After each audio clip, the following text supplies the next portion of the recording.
I sat with hundreds of people asking what was it that they wanted. And the one thing that kept coming up was like, if I could just make $10,000 a month. So how do you tackle that? So we teach people our method of how to build a consistent 10K business, and we do that under 90 days. What do you say to somebody who is starting out and they feel like, I'll always have to work for somebody else? That is just what my parents did and my grandparents did. That's just my lot in life.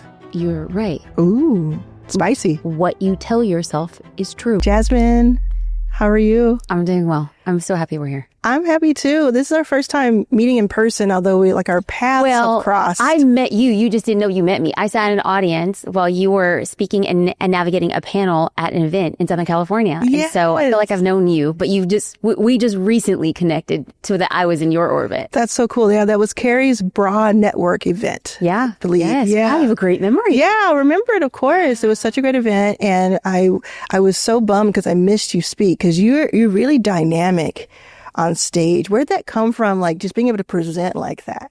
I'm the daughter of a pastor.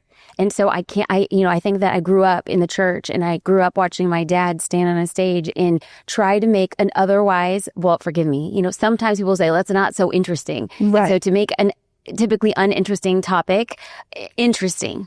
And so my dad has always been a storyteller. He's an immigrant from Mexico, so he didn't learn how to read until he started teaching my twin sister and myself how to read. Wow. And so he taught himself right along ourself. And so stories have been big for him because it's a big form of communication in that if you couldn't read, you actually had to navigate stories in a more dynamic way. Was he teaching you Spanish, English, both? When he came from Mexico, they came over on a 72-hour visa, and then they stayed after that. And so they knew that they weren't supposed to be here, but my father's mother said I needed to work. She was a single mom of 4 kids. And so they stayed in their house in a basement for 2 years. And they learned English by watching television. And so when they went into school, they knew a little bit of English, but it was really looked down on if you were speaking Spanish. So he was raised with the singular focus of English.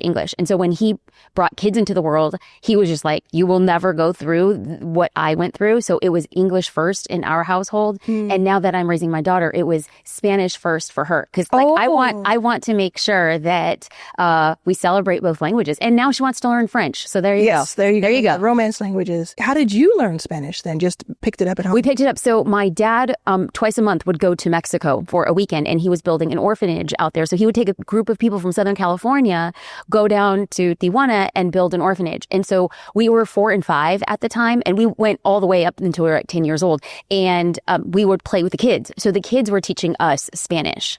And then I went to high school and I studied it formally through high school. Oh my goodness. So it's going to be hard for me. I'm pretty outspoken about a lot of things. So it's going to be hard for me not to turn this into an entire conversation about immigration and the wonderful things that people contribute and to this country. But that's amazing. So that gives you that confidence. Were you always confident with speaking, or did it take? No, I still to this day don't find myself confident, but my daughter makes me confident. Really? So I've told her that she's my maestra. She's my teacher. And so she's correcting me all the time. And so it's great. It's great. How old is she? She's 5. I just had this flash. Sometimes I get these ideas. I think you should start a company called Maestra, where you teach people public speaking, and not just public speaking, but like presenting. Get out. So I feel like that would be a passion project. Yes, I know. I'm telling you, starter. No, I know. But no. We get ideas like this all the time. It's what makes us good. Yeah. And what makes us great is being able to know what is clearly a passion project and then what's like a business trajectory. Yeah, that'd be so cool though. Okay, so speaking of, for anyone who is not familiar with your work, what is your business model? Like, what do you do out in the world? Okay, I'm going to be real. Like, I just want to have a real conversation. I think let's do it. The way that I come across, it sounds very confident and like, ooh, I got everything together, locked up in a Ziploc. Sure. But it's everything but that. I probably came from the womb and I told my mom, listen, let me show you what we could have done better, right? It's how I come across. And so I don't want to fake the funk. I don't want to be anything that I'm not. Mm-hmm. And so I could tell you what looks great on the outside and is in fact the truth. but I will also counterbalance it by just like the real. So, yes, that's what we want okay, here. That's what we want. Good. That's what people are watching. If you want that, let us know in the comments that you want that to happen. Good. Well, thank you for the permission to do Absolutely. that. And I want to normalize it, right? Because I think that entrepreneurship in the last decade has become glamorized. Sure. And like the goal here is to make it look as effortless and as shiny and as sexy as possible. And while it could be those things, every person I've ever met is that success and failure work hand in hand. Yeah. And failure is the cost of success. And for those who fail without having success, it's just that you quit sooner. You quit before you exited that path before you reached success. And so in my mind, I just have a series of failures that otherwise on the outside looks very much like a success. And so what I have now is a holding company, Jasmine Star Brands, and where I sit as an outright owner, an investor, and or an equity advisor to companies. And so on each of those arms, we have operators of them. And the goal, the long-term goal, because it's not here right now. But like, let me just like call my shot, right? Yeah. The long-term goal is for me to use and leverage my personal brand on a series of companies that serve a very specific type of person extraordinarily well and create alliances and synergies between companies within the holding company. Let's bring people back to the crux of it. What do you sell? I sell belief. Okay. And how do people buy that belief from you? In different arms. Thank you so much for the clarity. Yeah. So we have Social Curator, which is our tech SaaS platform where this helps people plan, schedule, learn, and execute their social media. And this is mostly for SMBs. These are for people who may or may not have an EA helping them with marketing. But this is a self-serve. Like we leverage AI, we leverage coaching, we leverage our resources, we leverage our own proprietary IP based on me being a practitioner and saying, what's going on in the game? How do I make this accessible? How do I make this learnable for the small business owner? Yeah. And so that would be a good entry point for small business owners. Then our next entry point, there's for years had a series of courses that people would be able to invest in on a litany of other things like how to launch, how to market, how to build a personal brand. And what we've seen distinctly after 2024 was that courses as we knew them will no longer exist as we ever knew them. And so I think that I happened to see that a little bit early, and I started asking myself, what then is the future of education and online capabilities for people to invest in themselves? And that came in the form of what we currently just started, and that's called the Consistent 10K. And so the desire, and this was the thing that I kept on hearing again and again, it's like what was missing in the course world, what was somebody's really big main objective. And it was less about, I want to make $100,000 or $200,000 from a course. What they want is the ability to have predictable revenue that occurs and comes to them by way of themselves, their knowledge, their purpose, their passion, and getting that out to other people. And so then at the behest and at the acknowledgement of realizing, Jasmine, the business that looked one way has to change. Yeah. And so when we started beta testing this, I started realizing that we were able to systematize it and give people a result on the back of what it is. So now what we strongly believe is what we call the hybrid offer. And so whereas there used to exist two things, courses, where somebody would come in over a finite period of time and either do it themselves and or for a certain amount of time would be able to do it with a course creator or teacher. Then what we saw are big gaps in the market was people didn't have accountability. Only 8 to 10% of people will ever finish a course, and then they get in their heads that they're not capable of actually finishing what they set out to do. When I feel like now that's patently not the truth, because studies that have shown that people, along with accountability, get results. So then on the back of having a membership, I have created a membership, is that you get on the treadmill of every month, there's going to become new content. And the greatest reason people leave a membership is not because they didn't get enough. It was too much. They got overwhelmed. There wasn't a clear path. There wasn't a transformation. So the hybrid offer then becomes what could be something that you or anybody else could teach, have a base curriculum, but then show up in a live component again and again, fostering people through seasons to get the transformation and pull out, instead of a 6-week course, if that's not the time that somebody has, it's like, how do we then go and foster what this is? So we teach people our method of how to build a consistent 10K business, and we do that under 90 days. And we have a return on investment guarantee. Whoa, let's talk about that for a second. So this is the 10K, what is it called? The Consistent 10K. Consistent 10K. I mean, that's... So if we reverse engineer, I sat with hundreds of people asking what was it that they wanted. And the one thing that kept on coming up was like, if I could just make $10,000 a month. Yeah, it just happens over and over again. Yeah. So how do you tackle that? Like you say, you can do it in 90 days. Yes. And you have a guarantee. Yes. Okay. So what we did is by being practitioners and by creating courses, by having intermittent coaching, by having a membership, by building SaaS, all we have is so many data points of saying what is missing. And so we decided to go through and create a thesis, right? Like this is how it is done, but that's no different than a course. And then what we did is we added live coaching and onboarding elements. That feels a little bit more like a membership. But where then does the accountability come in? So our students are assigned a coach. And this coach is literally texting people, asking when are you going to get it done? And if you say Thursday, they're following up with you on Thursday. And so the reason why we can stand by our ROI is because we say, we will show up for you. We will give you the timelines and we're going to even give you some grace. But if you don't finish it, that was not at all because you were not supported, you were not seen. I actually am sending, just on the way here, I had the director reach out to me and she's like, hey, we've texted her, we've emailed her, we've tagged her in the community and nothing. You want to know what I did? I went to my DMs. I was like, hey, I see you. I know life is lifing, but we got you. Let's go. Let's go. And so that level of support that so many entrepreneurs need, especially early entrepreneurs, it's very lonely. You think that you are against the odds in your own way. And while that is an element to be true, it's also the norm. Yeah. So we're here to tell you, like, this is the norm. Everybody goes through it. So the price could always go up. But what kind of price point is that? Because I like to like peel back the curtain for people. Yeah. What kind of price point is that today? But of course, that can go up anytime. Yeah, absolutely. I really like the idea that consistent 10K was 10K. Yeah, that makes sense. That's the number I had in my But it will likely be like, in that 9,800. Yeah. So what we did is when we first launched it, I'm a firm believer in beta testing and figuring out market flexibility.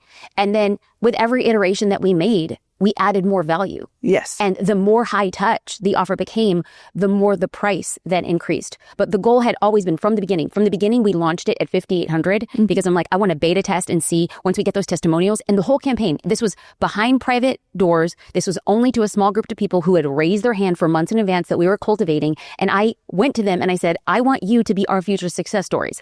I please don't think that I want a sale. If you want to say that you were a part of something in the beginning, this is not for you. If you're looking to be part of a community and not do the work that we were required, this is not for you. This is not a money play. I only want you in if you want to be a success story. And talk to me about those numbers in general, because I read somewhere that you have thousands of members in different places. Like how many people have are your customers, or how do you measure that? Through the courses, we've had over 10,000 students in courses. Wow. And we have served over 45,000 people through Social Curator. Consistent 10K is our newest baby offer that I feel so drawn to. Like, have you ever been at times in your life where you feel like you're just pushing it up a hill? Like this boulder up a freaking hill. And I got to a point in my life where I'm like, I want to be pulled. If this thing ain't pulling me, I'm not doing it. And the consistent 10K was such a force. It felt like I was just, arms flailing, feet dangling. I'm going. And so in this regard, I just look at it and I said, if we put our heads down and we work analytically and we build systems from the bottom up, because what I have done is been like, I'm a fast go, like, let's go, let's fire off. And then like, let's fix and build the system as we iterate. And then you always hit a certain threshold. And I'm like, great, we can move past it, but at what cost? What if we were to do the hard work? And I had to tell myself first before I told the team, I used to say, okay, well, we're going to move slow this time. And I'm like, you are not moving slow. Baby girl, you have fallen in the mud so many times that the reason you get stuck is because of the lack of systems in the foundation. You're not going slow. You're building deep. And I once heard that in order to build a skyscraper, let's just say 150,000 feet in the air. I don't know. You're going to have to go 150,000 feet down into the earth. Now, somebody who's watching this and is an architect, that's the earth's molten core. I know. But like, if I want to go 60 stories up, I got to go 60 stories down. And that is what this became. That's what this became. And I said, the temptation in the past is I would insert myself to be like the sea biscuit. I'm going to be the dancing monkey. And I could push with my personal brand. And I said, no. This time around, we're having our operators. Or our teams. I'm going to be eating so much on the front end to build this business so it's not the Jasmine Star show. This is a you show with the team show, your coaches show. Yeah. Like, we got you. And you're the key person of influence now. Absolutely. You're also running things behind the scenes. Absolutely. Let it be known. Yes. But I think for my viewers, just knowing kind of the setup of, you're not going to go from zero to having a team overnight. No. That's not what this is. The idea is to build a foundation wherever you are, build a foundation. Because how important are those systems in place? It's the dirty secret no one will talk about. Yeah. You know, I once heard somebody say, well, Jasmine, you got to sell them chocolate covered broccoli. And so I got really good at selling the chocolate. And whenever people got to the broccoli part, they're like, no, not this, not this. You see, Jasmine, what we want to hear from you is marketing. And for years, that's what I spoke about. It was aesthetic. It was... Of course. Yeah, front facing. Of course. And then when people would get a level to success, they're like, yes, but why can't I move past this point? I was like, because you built a house of straw. So people will look at me and say, oh, that girl, she's a great marketer. And I'm like, if anybody took 2 seconds to look underneath the hood, they would know that I am an operator as much as an ideator, as much as a marketer. And I can't market a shiny turd. Like the reason why my marketing works is because I have something that is actually worth something that people have said there's an attributed value to it. That's reminds me of YouTube because YouTube has these different facets to it, like that make you successful. And one of it is the packaging of your video, the thumbnail, the title, the premise of it. And the other is the actual video itself so that you have retention and people stay longer. And both things are rewarded by YouTube, right? So some people are really good at the packaging, but then when you get into the video, it's like, I wasted my time. And then some people are really good at the video itself, and then the packaging is not done as well. And when you can do both really, really well, that's when you take off. That's when you Girl, are we about to do a deep dive on my YouTube? My poor little YouTube channel. I love your YouTube channel. That's why we're having this conversation. Honestly, it's because I've seen you for years. It was a YouTube video that made me say, oh, I got to get an interview with her. Because YouTube is that. YouTube is that depth. Oh, the depth. It is so great. And your YouTube videos, let me tell you, your YouTube videos, and we're just going to talk it out. But your YouTube videos. No, and here's the thing. Don't to be straight. I don't need a nice sandwich. I need you to be like, girl, you need to get it together. I'll tell you straight up. So your YouTube videos are so good. They're better than most people in your lane's videos themselves, the videos. So once you get in, I mean, you know already instinctively to do long form. Like when it comes to the operations and things like that, like you had one where it was someone on your team and you were like pulling back the curtain about something. And it was creating systems. Yeah, it was just deep dive, and I just pressed play and I didn't stop listening to it. That is so powerful because when you now combine it with what I think is just a little bit what's missing for you is the packaging. And you're so good at packaging, so this will be very simple for you. And like, I'm looking at you like, coach, I know I'm good at packaging and I just got a block. I got a YouTube block over here. To be like, I can't, like, it's not, it's, and so I had a conversation that I should probably, I don't know if we're okay to talk about this. Talk about anything. On air. It was that I was telling my team, and I'm like, YouTube in 26 is my thing. That's my main focus. And them, and you've known, like our communication is very short, very direct. Like, okay, let's go. Yeah, and they had said, Jasmine, if you take this on, you're taking on more, and your plate is 100% full. So what are you letting go of? And I was like, okay, I hear this, and I'm like, is there a world to take what we're currently doing, and then preliminarily, like, let's just fix the outset, or like, so. I hear that and I love it. I love the setup here because it's going to require a little bit more time, but what you already have, like if you can continue doing what you're already doing and just package it differently, amen, you're going to be good. You're going to be good. So first question is, how often do you release a video, and do you release it at the same time each time? Yes, we're within a 2-hour window. We drop a YouTube video on Tuesdays and Thursdays. So even and then sometimes even a third time. Even the time of day isn't as important as the date.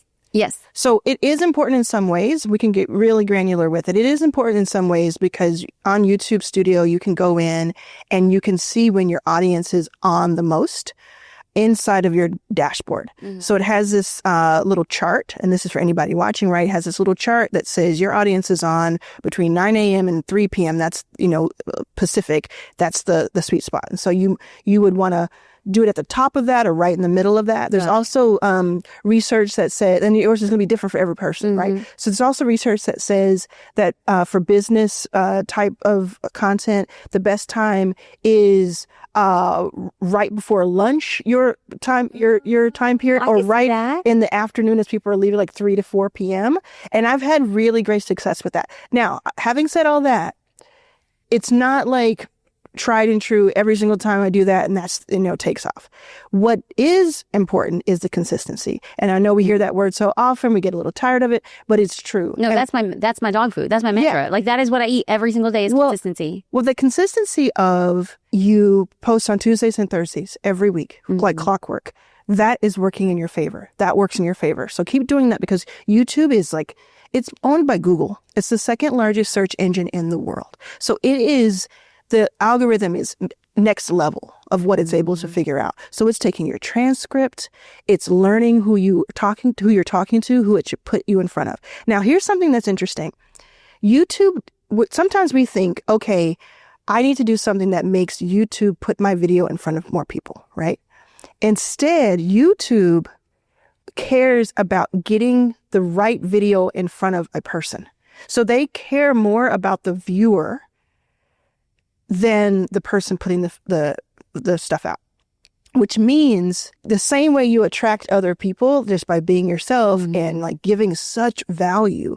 That's all you have to do. You don't have to jump through hoops for it, basically, because it's doing some of our work for us and helping the viewer get a good experience on YouTube, which is really cool. So all you have to do to prove that is go to your homepage on YouTube and just look at your homepage and see what it's serving you. And it's keeping up. It's keeping up with your current desires of what to watch. So then the consistency you have going, you have the goods when it comes to the video itself. There are a couple of things that I've seen in your videos that I would just love to experiment changing. And that is your hook. Sometimes your hook is like so on point, it's ridiculous, but sometimes your hook takes too long to get to the hook. And you lose. I bet if you went into those videos, you'd lose like 60% of your views just because the person doesn't necessarily know you. Like people don't know me. I have to assume that every day. Alex Hormozy, people don't know him. I did an experiment and people don't know him. Even though he has millions of views, he just made $100 million in a weekend. People still don't know that name. So we have to assume every single time we put a video up that nobody knows us. They don't know our inside jokes. They don't know, hey, you know me. They don't know any of that. They just need to know how it's valuable to them. So you have a video where you're interviewing, what's the guy's name? He's a black man who does taxes. Oh, Carlton Dennis. Carlton, yes. He follows me on Instagram. I'd love to talk to him. I'd love to have him on this show. You need to have, can I connect you, Jay? I would love that. He is like next level. He's amazing. He's a 12 out of 10. And he's gone crazy on YouTube, right? Yes, he has. That video then, I don't know how many views it has today, but when I saw it, it didn't have a lot of views in my opinion, right? You said to be straight with you. Yeah. So that video, I think is at least a 20 to 50,000 view video because he's on it and because people are going to want your take, your point of view of him. Right? Because he's been on a couple of different Ryan Pineda and all these different things. Yeah. But your take, you pulled out a lot about his mother, right? You pulled out a lot of things that are interesting. Okay. So what I noticed about that video is that the hook wasn't there. It wasn't, because they may not know him. Most people don't know him. They know him. What do you suggest channel. the hook should have been? So I can't remember what it was, but I think I put it in. I sent you a little thing. I think I put it there. Well, you have to explain to people because you're like, I sent you a little thing. Tell people we connected on Instagram. Yeah, I DM'd you and I'm like, hey, will you come on here? I want to interview you. I'd have to because I'm like a dork when it comes to YouTube. I'm watching YouTube videos all day long, all night long. So I reached out and I said also, and you said yes. Thank you so much. You said yes right away. And then I said, I think I can help you on YouTube because I think you should be bigger, quote unquote, on YouTube than you are. And what I did was I just wrote a bunch of handwritten notes and then I recorded a video for you. And then I made a lovable page to put the video on so that it would be easy to watch. And I just kind of took you through some ideas that I had, including what I'll say here. But, people are busy. And I know that I feel like for you, going back to your question about, is this going to put too much on my plate for 2026? I believed, honestly, that you can 2x your income by getting YouTube right. I just truly believe that. And where would you say you are in your income? I'm going to be very open and say, well, we just started the consistent 10K. And while we can have projections, they're really back of the napkin math on what we think we can do in leverage. But what we've projected for it pretty conservatively in 25 would be 10 million. Okay. And so if I heard you correct, that if we're slated for 10 million on our own efforts with our own strategies, doing it in our own way, you're saying that YouTube alone could literally 2x those efforts. 100%. I truly believe that. And isn't it worth trying to see if I'm right, if I'm off by a little bit? Because I look at people like a Simon Squibb, Dan Martell, Cody Sanchez. I see these people and I know that you are in the same echelon as they are. And it's just the packaging that's different. That's the only real thing. So the packaging includes that hook. So if packaging is the hook, it's the title, it's the thumbnail, or thumbnail, title, hook, right? Great. So it's all working together. Got it. So what you want to do is, first of all, you want just a couple of words on the screen, 2, 3, 4 words on the thumbnail, very large, to say exactly what's going on so people can catch. Some people watch the thumbnail first, some people see the title first, some people see both at the same time. So you just wanted to say something that catches the eye.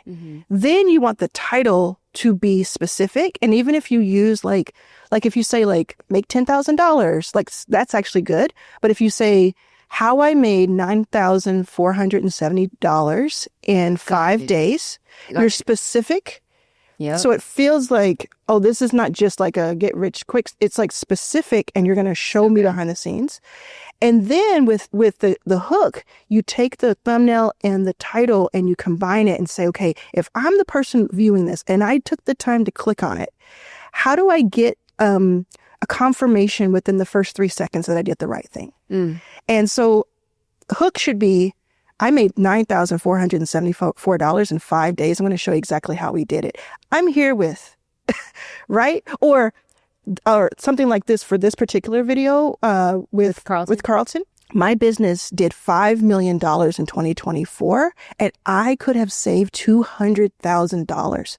Carlton is going to tell us exactly how. In that case, what you'd have on the screen is save 6 figures or making more than $1 million. You're going to package it all together. It's almost like you're putting out a mini movie every time you do it. It's a package. When somebody's in Hollywood and they're doing movies, they attach people to it and they attach this and it has to be packaged well. That's what you're doing with your videos. And you could even do 1 a week.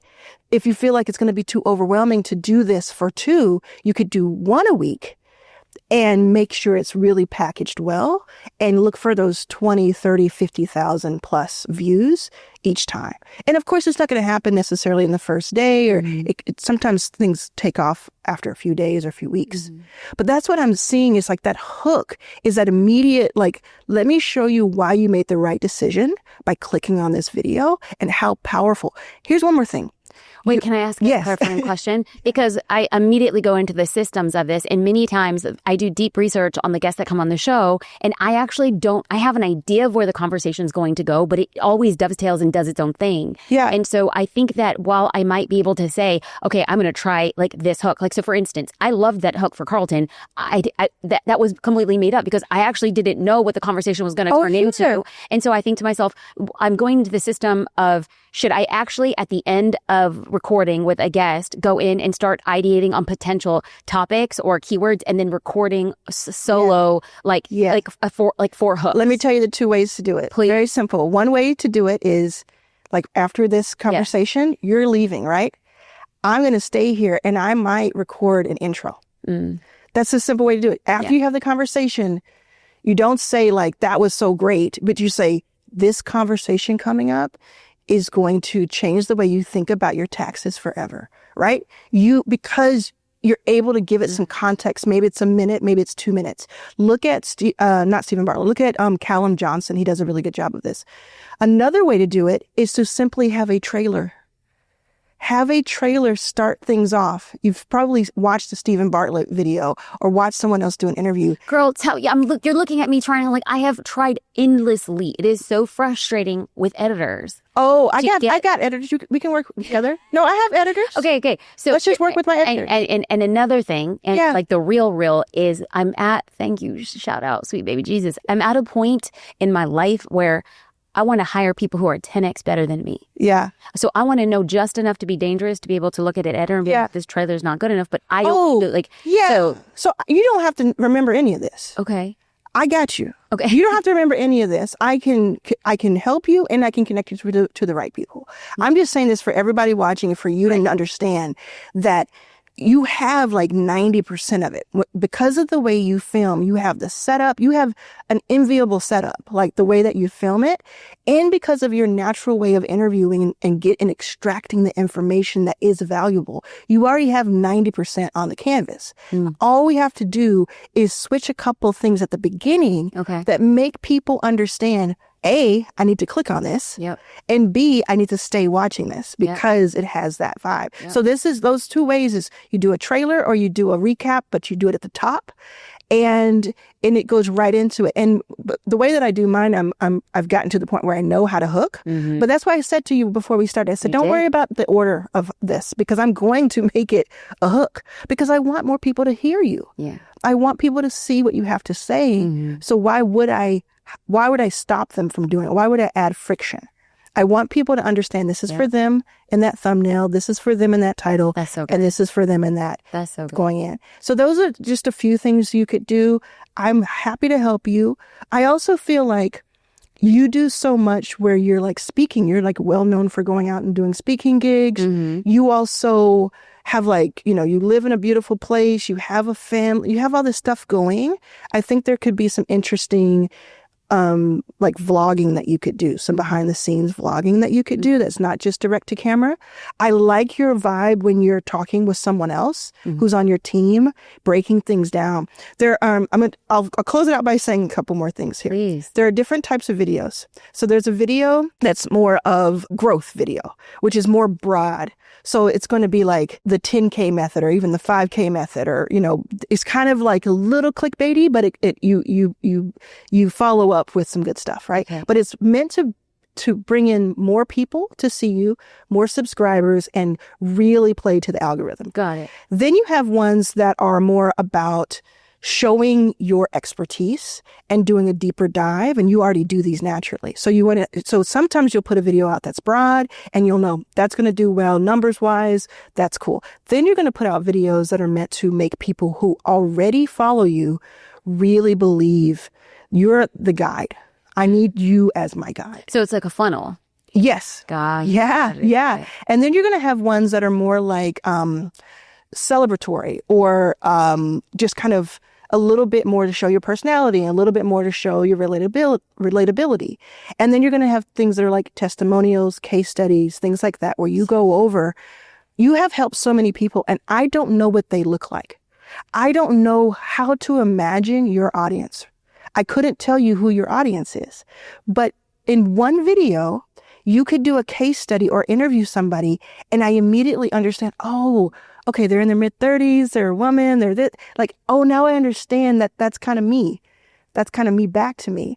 And the more you do those, like when I do my interviews with people in my memberships, I get so many people who join my membership that day and then forever. So good. Because it's like, oh, I see me. So good. Make your members the hero and some of your videos too. So good. Yeah, there's just so much we could talk about. So good. Yeah. I'm like out here like slurping this up with a spoon. Like, this is good. And you don't have to change what you do or become an expert at YouTube. You have somebody I bet you have somebody in your team that I could talk to who I could just geek out on this stuff. And we just say, okay, you sit here, work your magic, and we'll make sure it's packaged right. Now, when you say somebody on your team, are you talking in what capacity? I was thinking roles. So, I go from like operator, systems builder, visionary. And in this thing, when you say there's somebody on the team that I could talk to, in a dream world, are you talking to a PM to keep things moving along? Are you talking about like a strategist? I think in your case, if you want to work with me, because I can be the strategist, right? If you want to work with me, I think it's just somebody who's like honestly just willing to upload videos at a certain time and make some changes as needed. And someone who understands. Changes in terms of what? Like when you put up a video, you can change the thumbnail, you can change the title depending on how the video is doing. Okay. So we're in that first hour when we put your video up, we're looking at your click-through rate, your CTR. We're looking at it, and then we might even compare it. We might even do 3 thumbnails to test them, because you can do that. We might even say, okay, the first 20 minutes, this thing happened. We need to make some changes right away. And so that really helps this is stuff that I'm not going to tell everybody in the beginner to do, right? I'm going to say, do some of the other stuff I talked about, the packaging. But if we're going into like this next level, it'll take you from $10 million to $20 million, we're getting in there, right? We're going to watch this thing like a hawk for the first hour, the first day, the first week. I would pair you with the PM. A project manager, because then what she would be able to do is within a system is if we have systematized that we drop videos on Tuesdays and Thursdays, then the person that we would assign to be watching like YouTube analytics gets a task that has to be done between, let's say, 10 a.m. and 11 a.m. Yeah. And like if the CTR isn't what it needs to be, that's on them. Their KPI is to amend and And they would have to get my training to understand what they're looking for. Right. But that's something that any person can figure out, especially if they have the time, right? You just don't have the time for it. But here's what I think, and how everyone here can relate, no matter how much money they're making, is you want to do things that are the most leveraged. The most leveraged task for you, and your most leveraged task is absolutely leading your team. But I believe your most leveraged task is making people who don't know you, because you have such the back end figured out. And you have the receipts of once someone's in my ecosystem, that's right, they learn from me. I feel like I'm so seen, and I'm like, there is. I mean, so remember we started the beginning of the conversation where like, on the outside, it's a brand, it's a holding company. Yeah. We do this, blah, blah. And then I'm like, and then on the backside, it's like, here's a series of Ziploc bags. And we're like, oh, it's strung together. It's just like, if on the real, I feel like I got everything on the back end. Like, we're ready to go. I'm chomping at the bit. I'm like, faster. And what you're saying is like, we could probably do more with less, but what you're lacking is the exact strategy of what needs to happen. Yeah, what you have is like, you have the setup ready for people to show up to the party. Like, you have everything set up, and you have the amps, plugged in. You have everything set up. The thing is that in your lane, in your world, there's some people watching this right now who are like, but that's Jasmine Star. Everybody knows her. We cannot make that assumption. No, I never do, girl. Right. So are you saying that, okay, so I have the party, I got the DJ, I got the snacks, the guacamole, nobody knows the party's there? You don't have the billboard. You don't have the billboard. I'll say it like I say to my members, and this is going to be my choice of food, okay? So let's say you make the best gumbo in the world. Okay. Like, you make the best gumbo in the world, but you cook it in the basement of a home with the lights out. Nobody knows. And that's what it is. But let's say you cooked the same gumbo, but you cooked it in the front yard. There was a giant billboard with a neon arrow pointing and blinking. There was music blasting. And there was a person on the microphone saying, or one of those megaphones saying, the best gumbo in the world. How many more people would come by to taste the gumbo? Right. And then they would. So what I'm saying is, you have the best gumbo, and there's a follow through that happens if it's actually the best gumbo. What I hear you say is, girl, get out of the damn basement. Get out of the basement, because if they don't know you exist, they cannot get the value that you give. And we all know, we teach that, right? That it is our duty to help as many people find us as possible. That's right. Right. And so now what's really interesting is like the people who have spent the last 5-10 years building all of the building blocks and the foundation, and they're making millions of dollars. And a lot of people watch me who do. They're making millions of dollars. And the cool thing is like just putting some energy and some nerdiness into this YouTube thing has such a high return on investment, because it's the most leveraged social media that I know. It's the most leveraged. People are spending hours binging your videos rather than seconds flicking through an Instagram. And you do so well on Instagram that you bring this over here to YouTube. I don't know how many subscribers. How many subscribers do you have? I think around 75. 75,000. And you've been for almost a decade, you've been posting videos. So we don't know how many of those subscribers happened in the last 2 years. Oh, I mean, probably less than 5,000. So I started the YouTube channel for photographers, which was my early career. And so, when you're talking about that analytics, like when are most your viewers online? And I'm like, that's skewed data. Because photographers are by and large on YouTube very different viewers, but it's viewers, not subscribers.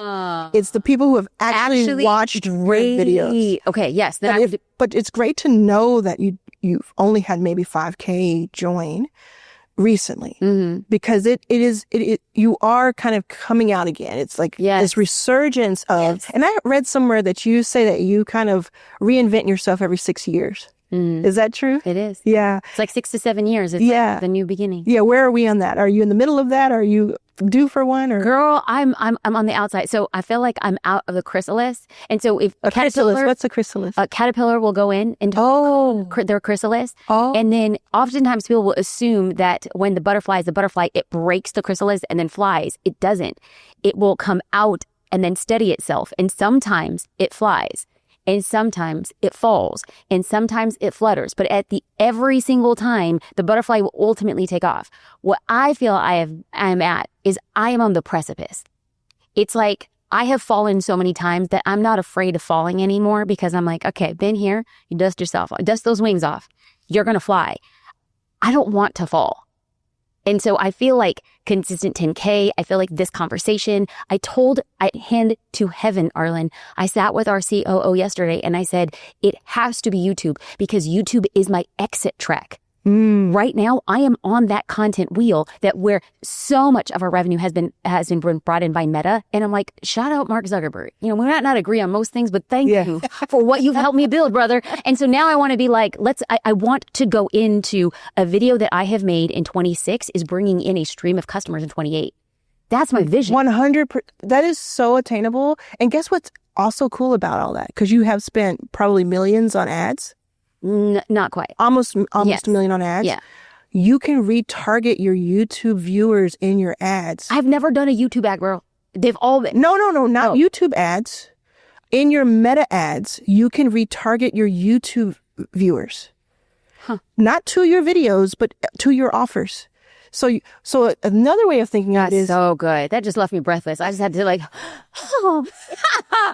dang. So another way of thinking of it is like, the more people I can get to watch my videos, even if it doesn't go crazy at the beginning, I can retarget them. They have a depth already, because even if they watch 10 minutes, that's way more than they're watching on Instagram. That's right. But most people binge watch, and they just don't know that they're supposed to. They don't know that you have the goods now, right? So having like I was saying before, if you have you've done 5-10 years of this, building this foundation, I think I'm having a moment where I mentioned to you that Rachel Rogers was in my mastermind at one point a few years ago, and Rachel is just absolutely next level amazing. Yes, that she is. And she was doing I don't know how many millions of dollars a year at that point. And I just told her in that moment, I said, I think you should do a live event. And she did a live event, and it's turned into ROI Summit, which is this incredible thing. And that's what I feel like right now. I feel like I'm looking at someone where I can already see what the next 2 years look like. And it's just going to be like, can you believe that we had that conversation? It's more like that, because it's just, you're ready for it. You represent something that a lot of people need to see. And I think it's your authenticity. What do you think people need to see? I just think in general that more women of color need to be represented in the business space. And I think your energy is more loving and caring, and it's positive. And then you follow it up with the goods of how to make money. And on top of that, being a woman of color, I just think, and being very connected to that. The first thing you talked about was your dad. And, I think that that's really special, and that there are a lot of people who are just waiting to hear from somebody that they can relate to. And I think there's a lot of room for a lot of us, a lot of different types. And if you do the things that I just described, I'm not saying it's a bad thing. I'm just saying that there's a room for different. Mm-hmm. And people want to know, like, how are you projecting a $10 million a year? You know, and you're going to like tell us that for free on YouTube? That's special. Look at Dan Martell, what he's been able to do. He went to his team and he said, we got all this. We have a holding company. We have all investments. We have all this stuff. I'm going to spend the majority of my time making content. He thought they were going to be upset. Like, you're not going to lead us. You're not going to do this. You're not going to be in the trenches with us. They said, amazing, because you'll bring us more opportunity. That's right. And then they made it so that he could do that because it's so leveraged. Every time you do a video that is packaged well and has the goods, you're setting your team up for success. And you're setting up the person who's the potential customer for success. I'd asked you that because you can't read the label of the bottle of your Evian or Perrier on the inside. Yeah. And so when you were just like, people need to see that. And I was like, tell me, what do they need to see? Because I'm in it. Like, it's hard for me to always like see it. So yeah, thank you. I step into that. I want that. I desperately do. And I know that it's in alignment. And then I think that, you know, the stories that immediately come up in my mind is, what has to stop or what do I have to let go of in order to pursue this? And I'm a cake eater, Arlan. I want my cake and I want to eat it too. Yeah. And so what I hear is like hints of the possibility of tweaking what we currently have and then approaching it strategically and then hedging bets in a different way that I just can't see. And that makes me very excited. Yeah. Thank you. Isn't it cool that this didn't happen a year ago or 2 years ago? Because would you have been ready for it? No. Would your systems have been ready for it? Nope. So it's like, it's good that it's starting. That's right. Now. That's right. And I think you just look forward. Don't look back as regret. It's starting now.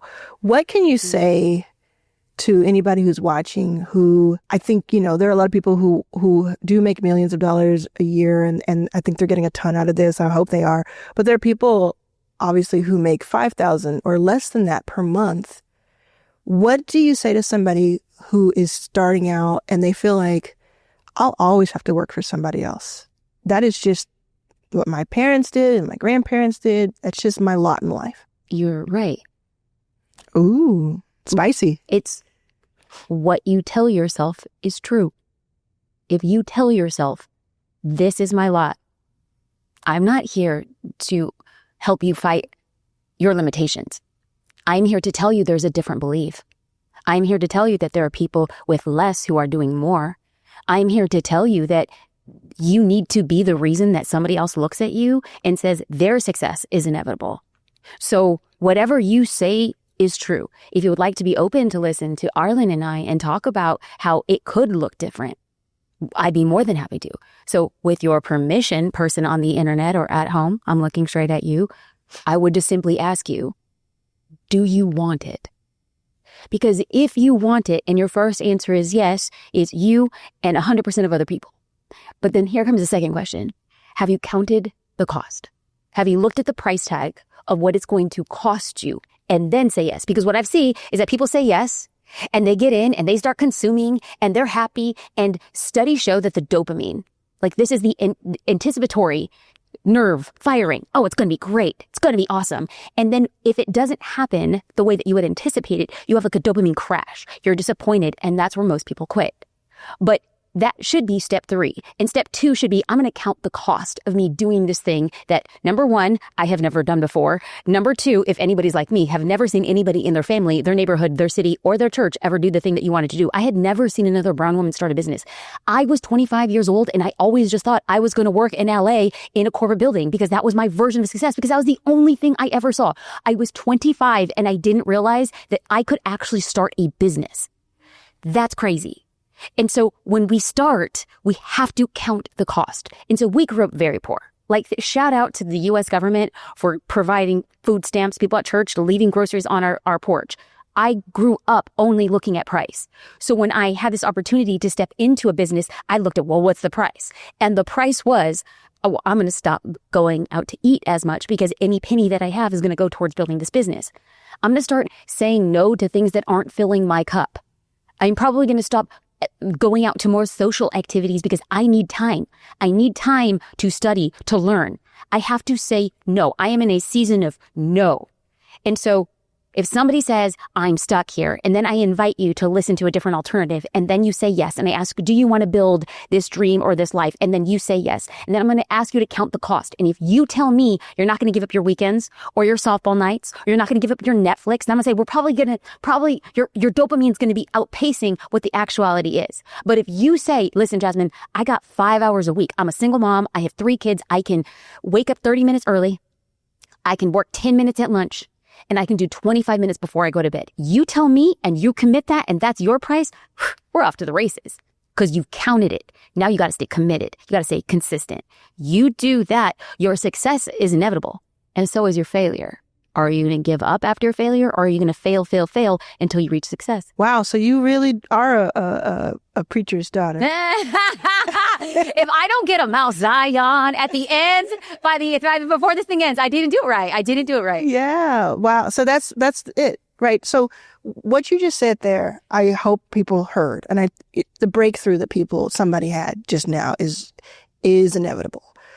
But you go back to more people need to hear that from you. More people need to hear that. And I know I'm talking about YouTube a lot, but they need to hear the systems and the operations and how you make money, and they need to hear what you just said. That's right. So I call YouTube, even though I'm not religious, I call it your pulpit. YouTube is your pulpit. And whatever message you have, yours being so strong and so important, it's there to amplify it. I want to make sure that people also kind of walk away with like something tangible that they can implement today.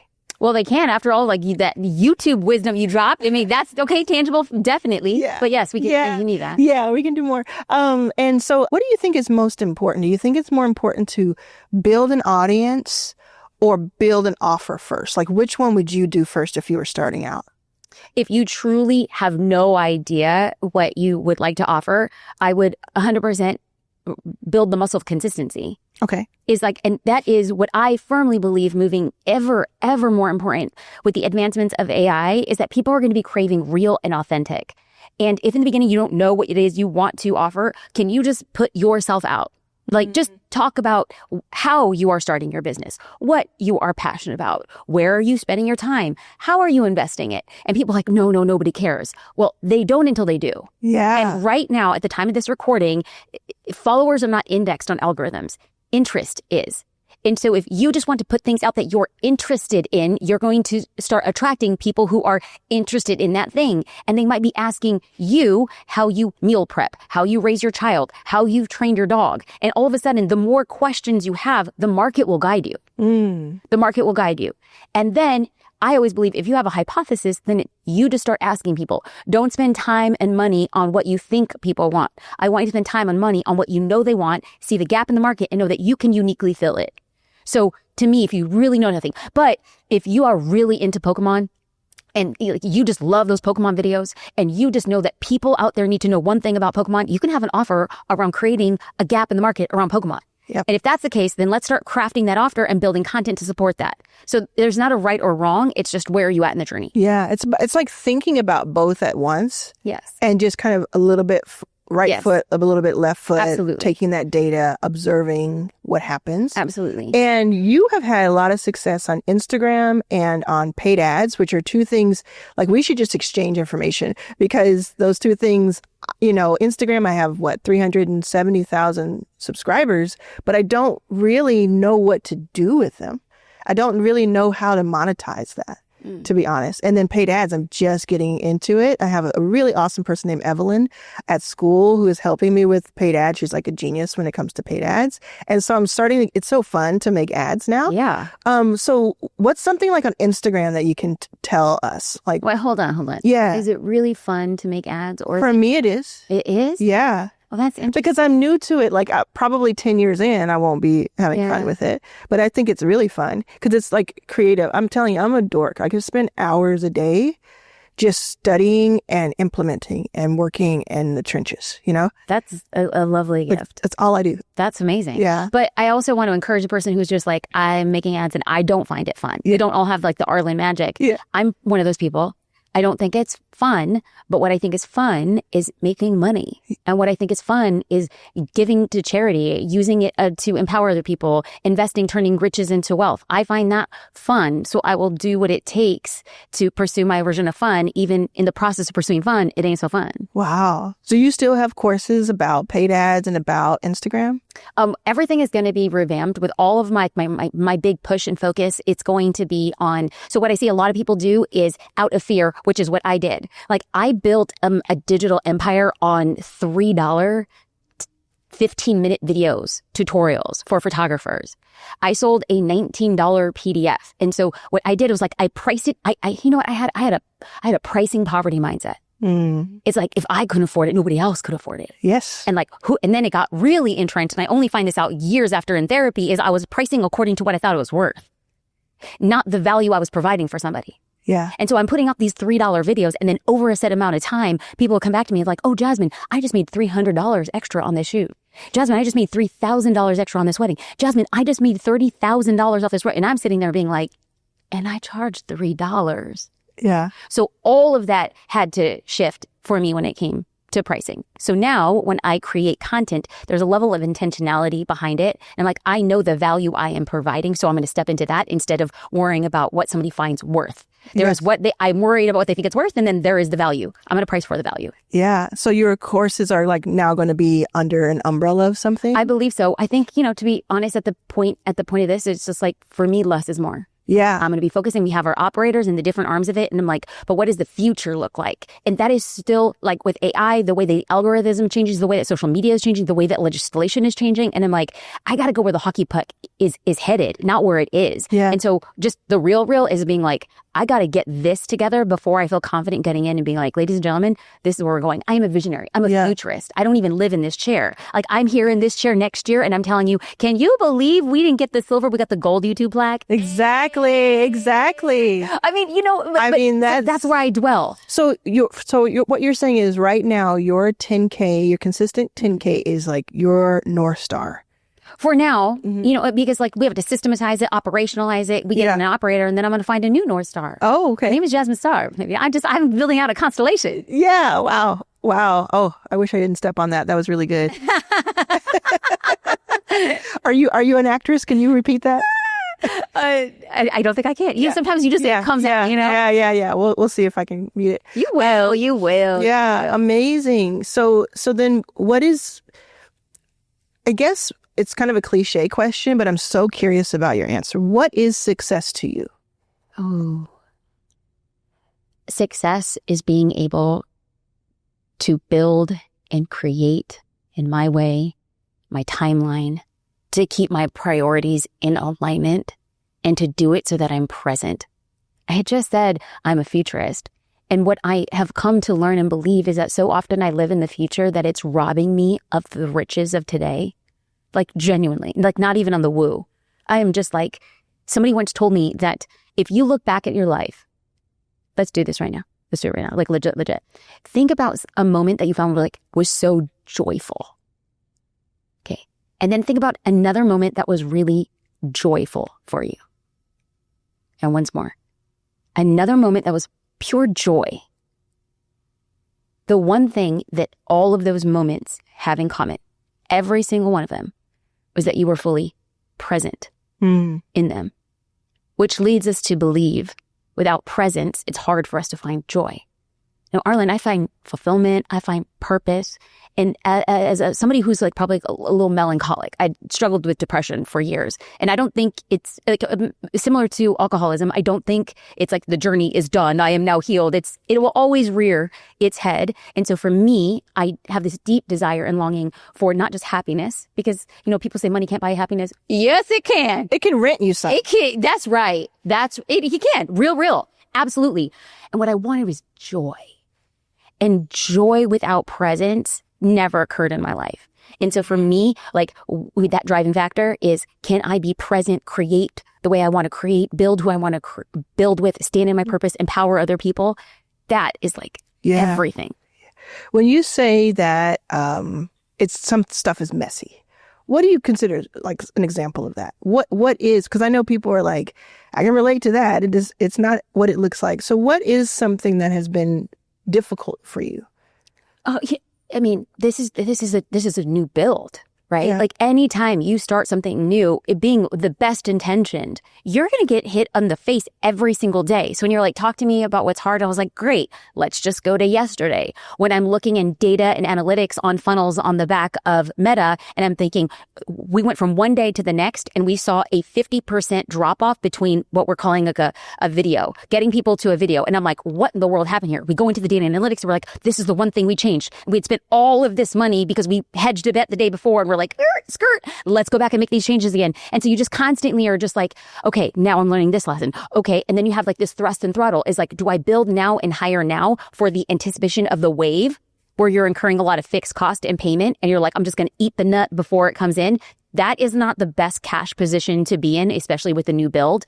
Do I hire an seasoned sales rep that comes in at like multi-six figure and then lower the commission? Or do I say, hey, come build with us, have a bigger stake in the commission setup? What are we going to do when it comes to customer success? Where do we facilitate that? Should that be the email? Should we do that in the community because it's scaled in the back end? How open and people are going to be when it comes to their business journey? I have somebody who's about to be going on maternity leave. How's that? What role? And when you look at her, she had actually sent me, and it's so true, the girl deserved to send it to me. She said, I'm humble enough to know that I could be fired at any time. I'm also not so humble to know that it's going to take 3 or 4 people to replace me. Yeah. Ooh. I laughed because I could laugh at the truth. Yeah. I can laugh. So people are like, oh, what's hard? I was like, baby, this is just this week. It's just this week. Yeah. Waking up with that anxiety, knowing that life has never been so beautiful and so good. And we have never been as successful as we have been. And to wake up with that childhood fear that it's all going to go away. Mm-hmm. That there will not be food on the table. That there will not be Christmas gifts. When I know that is a lie. And yet I wake up with the same level of energy. And so I tell my brain, sweet brain, I know you're trying to protect me, but let me sleep. Yeah, so it was kind of interesting you're talking about the way you sleep, like the anxiety that you have, because I have that same thing too. Like, it's very rare where I don't have an anxiety-ridden like night or waking up to. I have a new rule for myself that if I wake up in the middle of the night, which I'm now 44, so I do more often. I wake up in the middle of the night, I'm not allowed to worry because at night it's worse, right? So I've had to tell myself you're not allowed to worry no matter what's happening. You have to wait until the morning to worry about something. Oh, that's good. Yeah, it's helpful. Good. It's helpful because it's like I can't do anything about it, and it's still. But I think it's like, at least speaking for myself, like my childhood was, like you said earlier, where it was always about like, you counted things. You knew how much things cost at a very early age. For me, I've been very open about this in my books and, in life, where my mom would put stuff in pawn shops, and I could go with her, and I went to her when she filed for bankruptcy. I was in the classes that you have to take. I was taken out of school to go to those classes and everything. And what's funny about that is I took notes while I was there. It was really interesting because it was like, I was, again, a nerd, but it's the anxiety. It's not like I don't think we're putting that on ourselves. I think it's because we actually have seen it happen, and we don't want it to happen again. And in my case, maybe it was your case, I don't know if you have siblings. Do you have siblings? I do. There's 5. I have a twin sister, and then I have 2 other sisters and a brother. Wow. And then where are you in the eldest? See, so I'm the eldest too, of just one other, but I was their second parent. That's right. And it's also like, so sometimes I get accused, of like, oh, you're kind of controlling, or you're taking responsibility for people that you shouldn't be. And I'm like, but that's literally what happened. Like, right. If I didn't do certain things, then we wouldn't have what we have, And so it's like, I think that anxiety, especially of it going away, is there. Like, I know for a fact I will never be homeless again. Like, that's never going to happen. I don't even have to knock wood because it's never going to happen ever again. And thankfully, a lot of that has to do with the generosity of the people in my life and the people I've been able to touch and, and help. Having that. And I think I don't want our lives to pass us by and we only worried and we only waited for the other shoe to drop. I don't know how to get there. honestly don't know how to let go of the responsibility that I feel for myself and for so many other people. But yeah, maybe it could start with people buying me lunch or something. People picking up the bill. All your YouTube comments will be like, I'll buy you lunch. Yeah, I'll buy you lunch. I'll buy you lunch. Yeah, that'll be a whole thing. We'll do a series. Or you buy me lunch. I like your mantra, how you said, I can't worry at night. And what has worked for me is more of like a positive affirmation. You solve problems for a living. Ooh. You solve problems. There might be problems from the day before, but guess what? You're going to wake up and, oh, sweet, beautiful brain, you're going to figure out how to solve the problem. And I'm like, okay, we solved problems before. We will continue solving them. I'm working with a team of brilliant people. Yeah. And I'm like, together, we're going to solve this problem. Go to bed. You're not going to solve it right now by yourself in bed. So go to bed. Go to bed. Yeah, that's great. Is there anything else that you want people to know about you or about themselves? You know, so much of the content that I create is really to put a spotlight into the dark corners of building a business. And sometimes that's not so fun to hear. And so as much as people like are ride or die, there's a group of people who are like, I can't hear that. Like, it's just too real or too raw. And to that, I've always maintained that what I preach to others and what I want them to hold true to themselves is I think we're all here to do one of two things with what we put out in the world. We're here to attract and we're here to repel. And what we see so many people is in the middle. Like, I don't want to offend. I don't want to repel. I just want to be everything to everyone. But you're not Nutella, right? You're not vanilla ice cream. Like, you've been called for more, like butter pecan. That might not be it for everybody, right? Yeah. But, and no, people are like, it's butter pecan. Well, listen, I'm Puerto Rican too, so butter pecan. I'm not everybody's style of ice cream. And that's okay. And I want people to own that. You're not going to be for everybody, and that's okay. But for the people who like your sabor, your flavor, they're down for you. And you will go farther with 10 people who care and invest in your business than you will build with 10,000 people who haven't paid you a penny. So focus, keep the real, serve those people well, attract, and be okay with repelling. Wow. Thank you. I hope you all have to let us know in the comments what your favorite part of this conversation was, but wow. It's been so amazing talking to you. I'm so glad we connected. Same. I can't wait to see what happens with your channel. Thank you. It's just going to go crazy in one way or another.